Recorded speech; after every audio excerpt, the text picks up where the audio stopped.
All right, the OnePlus 9 in Astral Black. This is going to be an honest review of this brand new phone from the guys at OnePlus. We're going to talk about my likes, my dislikes, all the good, bad, and the ugly of this phone. It is May of 2021, and this is the OnePlus 9. Okay, so no doubt if you are interested or in the market for this phone, you have done the research on the specs, you have looked at other reviews, you have talked to people maybe about getting a new phone from OnePlus and are trying to decide if this is the right phone for you. I'm going to keep this short and sweet and tell you that it's not. No, I'm sort of joking. I'm not going to talk about the specs. You know, everybody talks about specs. I don't care. My reviews don't talk about specs. Really what I talk about is what makes this phone great or what makes it terrible. And maybe some of the gimmicks and stuff too. So this is similar to every other phone, Android phone that you see on the market, except for a couple different things. They've thrown a Hasselblad camera system in here. And so if you're not familiar with Hasselblad, these guys traditionally have been super high quality, medium and large format camera makers from way back in the film days. And they've incorporated some technology into this OnePlus phone. Huge improvement. We'll talk about that here in a second. The other thing that makes this phone unique from a lot of other Android phones you see on the market is it has a hardware rocker switch for your silent and ring and vibrate, and which I think is phenomenal. I wish every Android phone came with that. Otherwise, it's pretty much the same. You've got a SIM card tray in the bottom, you have a microphone, you have a loudspeaker, you have a USB-C, no headphone jack, no external removable storage, microphone port right here, no, you have power and volume rocker on both sides. So it's, you know, your basic phone. This is the Astral Black color. You can see it's a huge fingerprint magnet. So that's kind of something you're gonna have to deal with. OnePlus also does include a removable built-in screen protector, which you know, does a good job keeping scratches away. You can see I've got a couple little scratches in this, but if I wanted to peel that off and put a glass one on there, that would be great too. Always on display, has kind of this quick look here, nice and easy power button to unlock. You know, you can use the built-in facial recognition or a fingerprint sensor, really easy, or pin. Very, very seamless, very easy to use, typical for what we've seen with modern Android phones. It does have a pretty big display. It's going to be 6.55 inches and it's a narrow, tall display. And I like this size a lot. You know, I'm more of a fan of smaller phones, but really what gets me is the width. You know, my hands are on the smaller side, and so if I can wrap my hand around the phone, it makes it way easier for me to hold on to.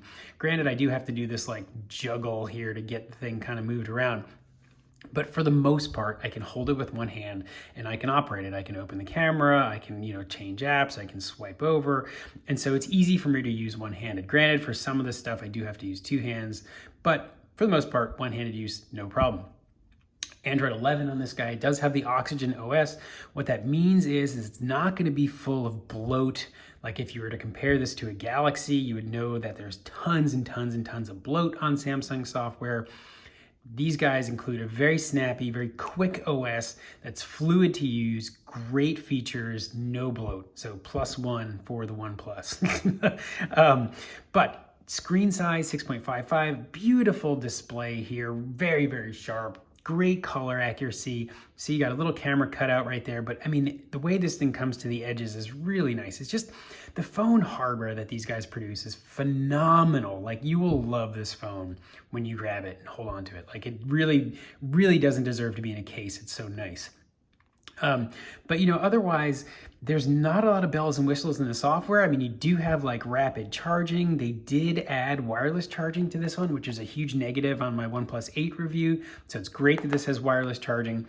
The camera is kind of what we talked about earlier, which is the big thing that they've included. Now, this is not the Pro model. This is the regular OnePlus.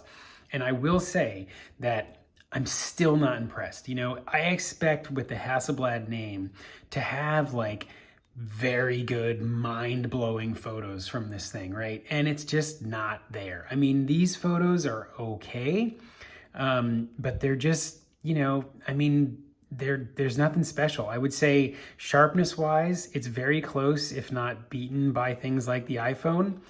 I will say that color reproduction on this phone is very good. This is probably one of the better shots I took with this phone. outside normal conditions, just quick and easy snapshots. Now, I'm not using this in pro mode. I'm using this like everybody else is going to use it, which is they take it out of their pocket and they shoot a picture of their kid or their dog, right? And so I wanted kind of real world examples here.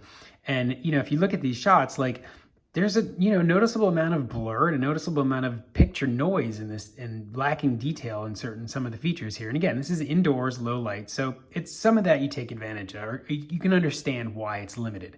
But for some of these, I would expect a little bit sharper. I would expect a little bit more detail. And I would expect a little bit better quality for something that has the Hasselblad name on it, right?